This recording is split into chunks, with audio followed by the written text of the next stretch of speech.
Howdy folks, today we are back. We're going to be doing some work on old Private Parts Big Brother here. This is a 1986 M1009, basically Chevy Blazer.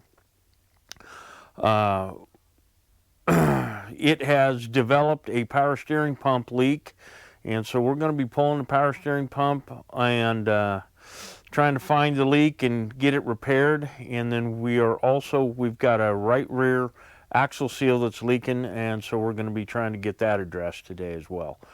So at any rate, hang out and let's get started on this critter. So for those of you that are unfamiliar with these things, this is basically an 86, 85, whatever, Chevy K5 Blazer that with a 6.2 diesel, but it's a kind of a unique electrical system. It's got an alternator here and another one over here. Each alternator goes ahead and charges a battery. You've got almost all your electrical, your lights and everything else like that are all 12 volt.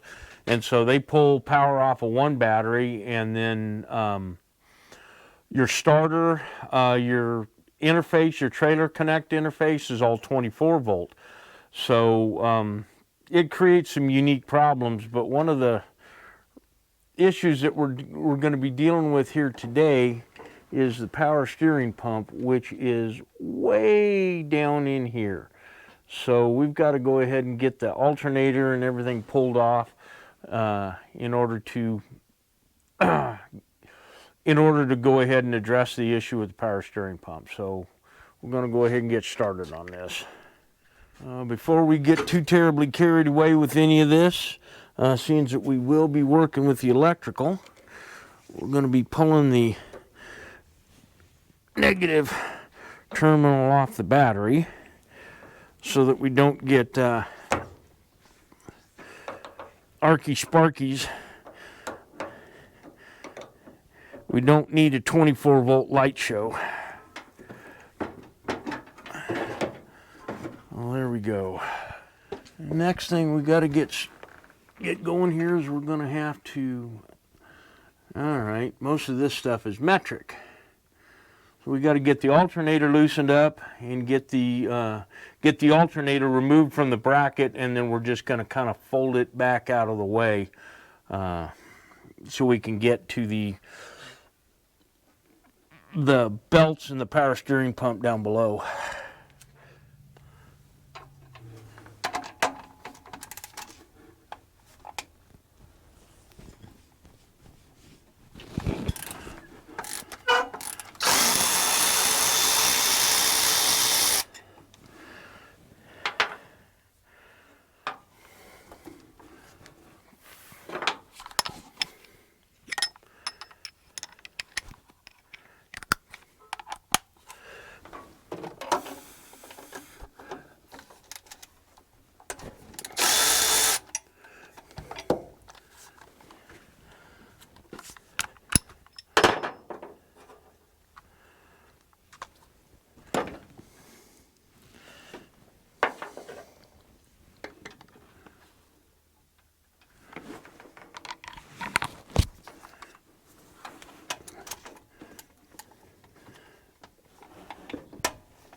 All right.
Okay, one belt off.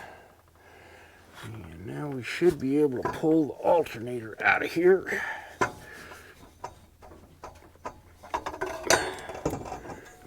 I'm just going to lay the alternator down over there out of the way.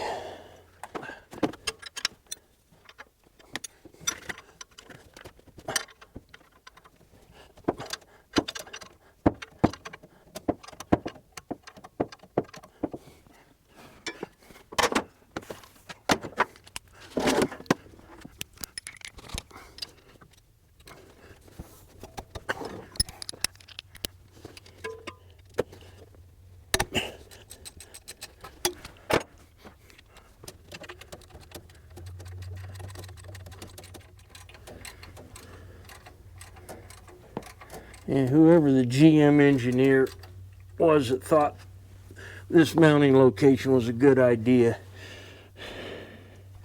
was sadly misguided.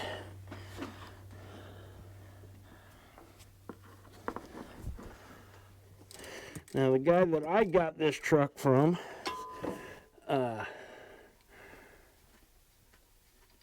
not used it that much. But the one that he got it from was the same guy that I got my ambulance from. And he had had some work done on it, but he was not into turning wrenches at all, so everything that he had done was done by the local car dealership. And, well, there we go. And the local car dealership really had no idea how to deal with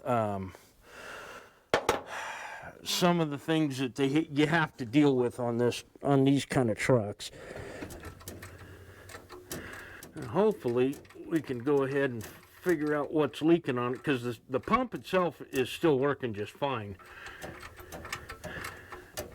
But with one of these, you don't want to run out of power steering pump, because when you do, yeah, the power steering, not having power steering really makes the steering kind of rough. But the worst part about it is it also sends your power to your brakes. And no power steering on these trucks here, or no power brakes on these trucks here, is really a bad thing. And I had hoped that we were going to be able to use this truck this winter to do some off-road exploring and some adventures, but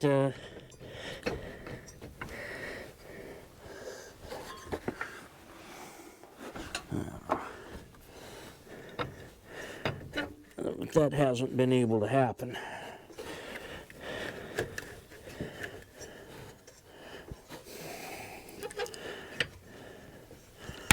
Okay, we finally got that belt loose. Now we should be able to pull this whole bracket, everything with the hoses hooked up, out of this thing.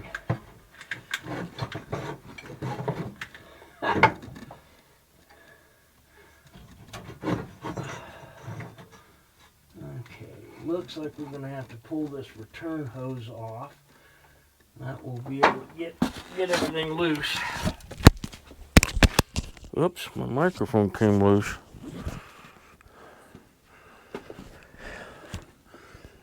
Okay. And judging by the look of the hose clamp that's on this thing, I suspect that this power steering pump has been replaced.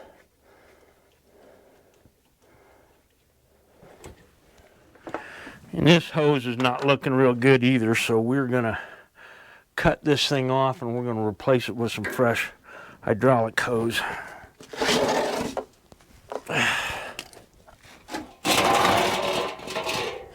But before we do that, let's get our catch pan.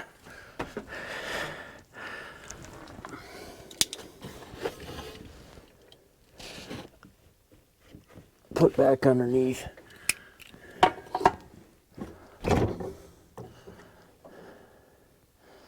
They're already all leaked out.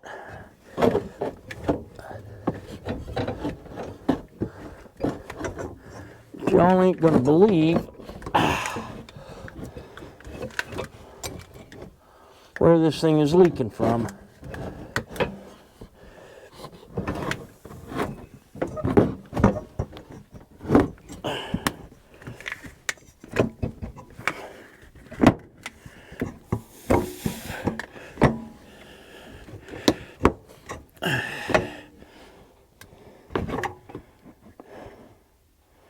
There are plastic plugs in the back of this pump.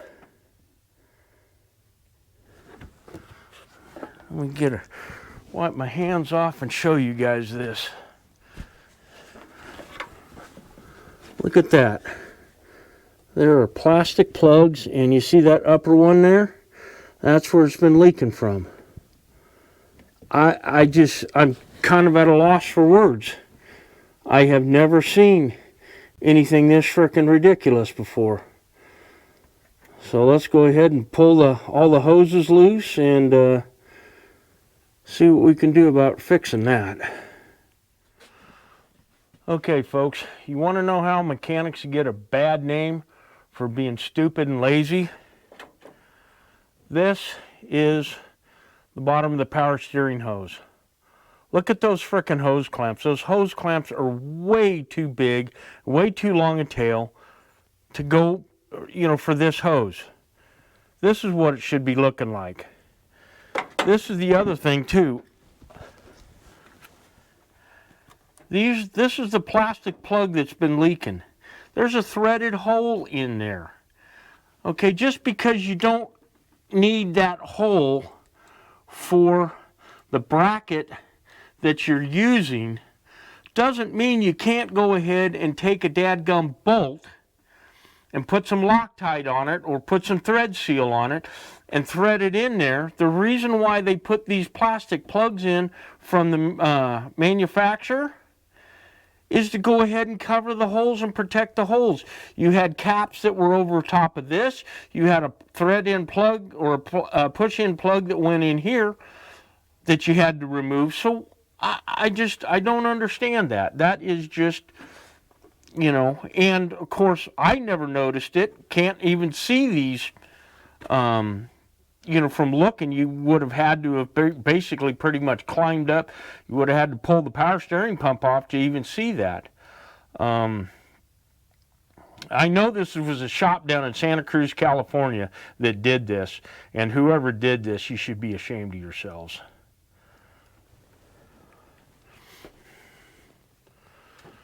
So we are going to go find the right size bolts and put a couple of bolts in there and get this thing put back together. I've got to find another section of hose here. This stuff here is pretty stiff and pretty old. So we'll go ahead and get on it. Okay. You can see right down in there, there is an adjustment bracket right there that doesn't seem to have been used, and that is because that adjustment bracket, there's an adjustment bracket that should be bolted on right there, which it is not.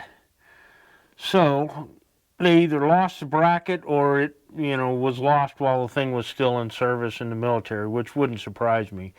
But you can see this bracket right here is all torn up because they didn't use a washer on the back side of this bracket. And so it is all torn up. This one isn't too bad, but it looks like they've been tightening nuts down on, or bolts down on that without using a washer either. So, where I think we may have to take this one and I think this one will probably be okay if I put a big flat washer on it, but it's been running fine up until it started leaking, so we'll go ahead and found a couple of bolts. We'll go ahead and get these sealed up and installed. And then we have to go into town, and we'll have to do that in the morning to pick up another piece, another length of this hose here. All right, well, we found one 8mm bolt to go ahead and fill these up. I tried this one in there and it's too short, or it's too long. This one will fit in here, but tomorrow morning we're going to have to run into the parts house in town and pick up a we got to pick up some more of this power steering return hose, and we got to pick up a couple short metric bolts to go ahead and get this stuff plugged up, and then we can go ahead and get it all put back together. It's not going to be completely right, which I'm not too thrilled about, but we got to get this thing back up and running and get it off of the slab here so that we can get some work done on private parts, because we have a Vora race coming up, first one of the season, coming up here in a couple of weeks. So we will be back on it first thing tomorrow morning. All right, folks. Well, it is the next day. We went and got we got some flange-headed bolts here to go ahead and plug up these two holes on the back of the power steering pump, and we also got some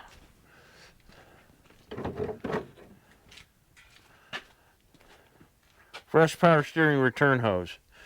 So, first thing I'm going to do here is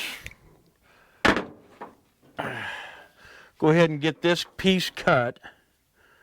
I'm going to go ahead and measure right to about there. And this is what I use for cutting the hose. This is actually specific for cutting hose and things like that, and it is really nice. It's a nice special tool. Just don't cut any steel braided hydraulic hose or anything else like that with one of these. It'll screw them up. So, and we're going to replace these.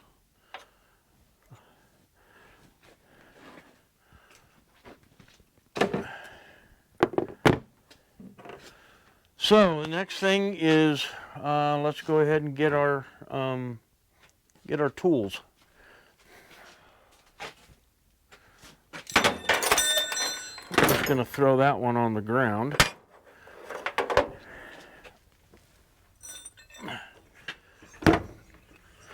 So the next thing we're going to do, first thing we're going to do here is get our metric flange-headed bolts. And we're going to drop that one down on the ground. And then we're just going to go ahead and thread these into the back. Now you don't need to really put any thread sealant or anything on this, because there's an O-ring that's back behind there. And what was causing the leak was a little bit of fluid that had seeped down there over the last probably 20 years. And it had worked its way and actually kind of degraded this plastic plug to the point where it was actually leaking out of the plastic plug. So now normally right here we would have a flange, or there's a little L-shaped bracket that goes off of there, and because of that, this bolt is just a little bit too long. We don't have that bracket, so we're going to go ahead and put a couple washers behind this. This is kind of a hillbilly way of doing it, but until I can find that bracket, this is what it's going to have to do. And let's see, yep, 15mm.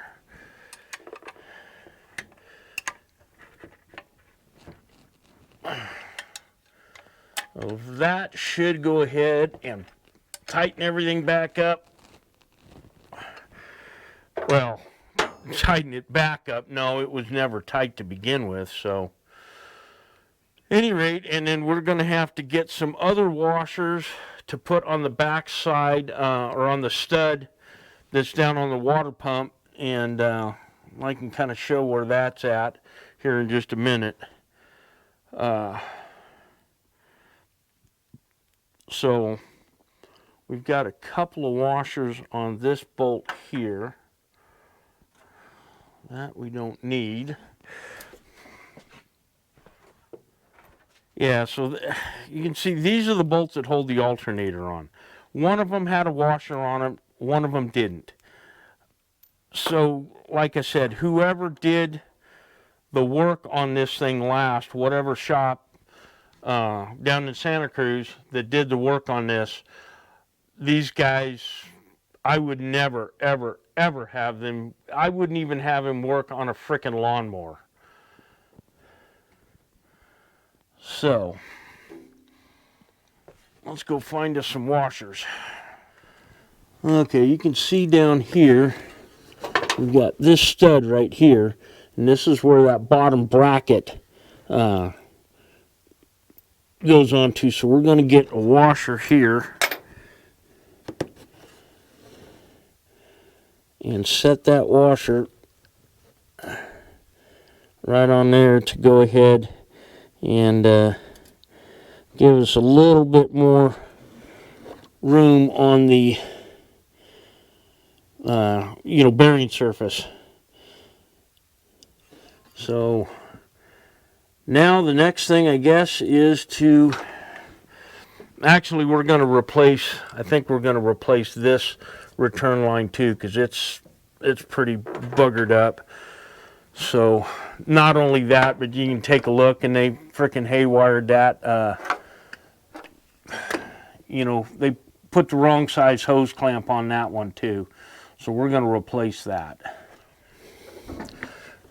And we still have our drip pan underneath there, so, and I know we're going to be losing some fluid once we get this undone here.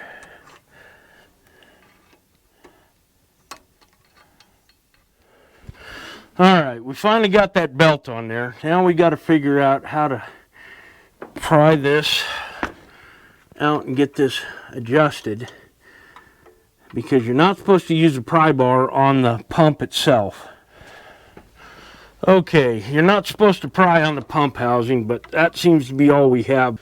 Okay, if you do have to pry on the pump housing, get your pry bar right there on that seam. That's going to be the strongest point that you can lever on. So we'll go ahead and get this belt adjusted up and put the alternator back on, fill it back up, and oh yeah, put our return lines on too. I suspect that with both of those return ports being open, we'd probably end up with a lot of power steering fluid on the ground.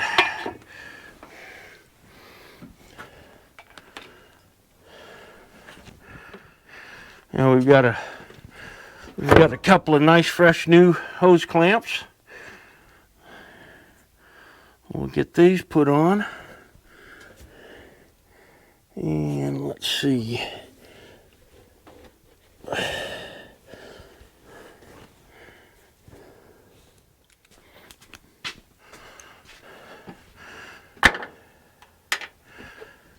Using a small 1/4-inch drive socket to go ahead and get onto that stuff to tighten it up is a heck of a lot easier than a flat blade screwdriver.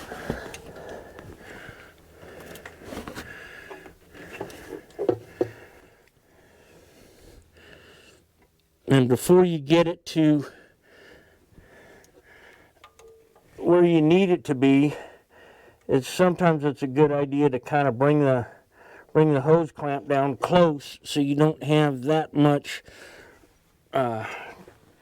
wrenching you got to do. All right. Now, before we put the alternator on, we're going to top off this reservoir.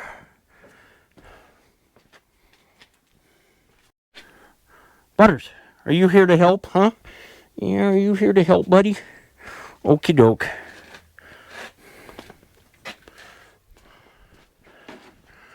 Alright, now before we go ahead and top this off with regular power steering fluid, I like to use this stuff. And no, I'm not sponsored, or This is not a paid endorsement or anything else like that. I've just had real good luck with this Lucas, any of the Lucas products. I just pour a little bit, and this stuff it's been cold, so put a couple of little dollops in there.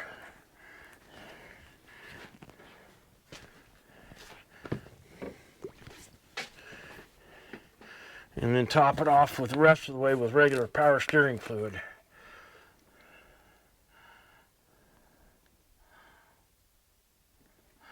Now, if you look at the lube order for this vehicle, it shows that you use ATF, Dextron ATF, for the power steering pump, which was the common thing. I mean, I used ATF in the power steering pump of my 78 Jeep pickup truck for, well, since it was brand new. And I have, well, my uncle passed away, but he had a company down in Southern California that rebuilt power steering pumps and rack and pinions and steering boxes. And one of the things that he told me, and he told my dad at the same time, was not to use ATF in your power steering. He said that it's not real good for the seals, is what he told me. So now, you know, if I were stuck out in the desert or alongside the highway with a low power steering pump, or low on power steering fluid, and all I had was ATF, you damn right I'd put ATF in it. But seeing that we're not in that situation, I'm going to go ahead and use regular old power steering fluid.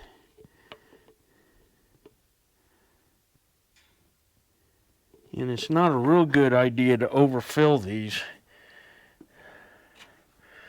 The other thing too, when you're refilling your transmission, you always refill it and top it off and check it with the engine running, the thing in park or in neutral. I've never gotten a straight answer as to whether you're supposed to do that with power steering or not. I mean, this particular application, there is no way in heck you could get your hand down in here while the engine was running. The reason why I'm doing this now is so that I can get to it without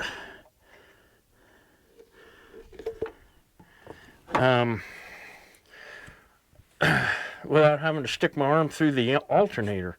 Because this is a real joy to try to check power steering, and you could never do it, not safely anyways, with the engine running. That just would be stupid. Okay, well, when we fired it up the first time, we were not getting any power steering or power brakes or anything working at all. And this, for some reason, this particular pump, it took a long time for it to prime. I had to run the engine up. I didn't get any film footage of that. So at any rate, let's go ahead and give it a try now.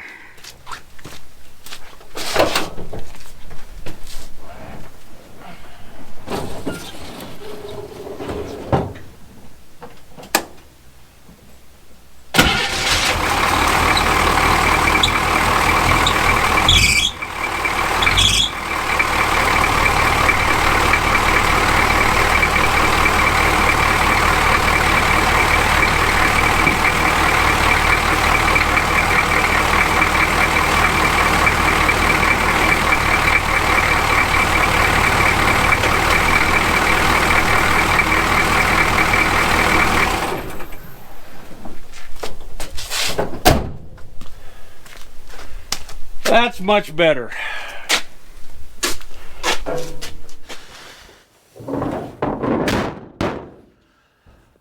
Well, that's it for this one, folks. Hope you enjoyed it. I know it's not what you're normally used to, but you know, this is all part of the whole private parts family of vehicles that I've got here that we've got to go ahead and, you know, do maintenance on all this other stuff as well. So at any rate, thanks again for watching. Hope you enjoyed it, and remember, please like, share, and subscribe, and help the channel grow so that I can do this a little bit more often than I've been doing it. So thanks again.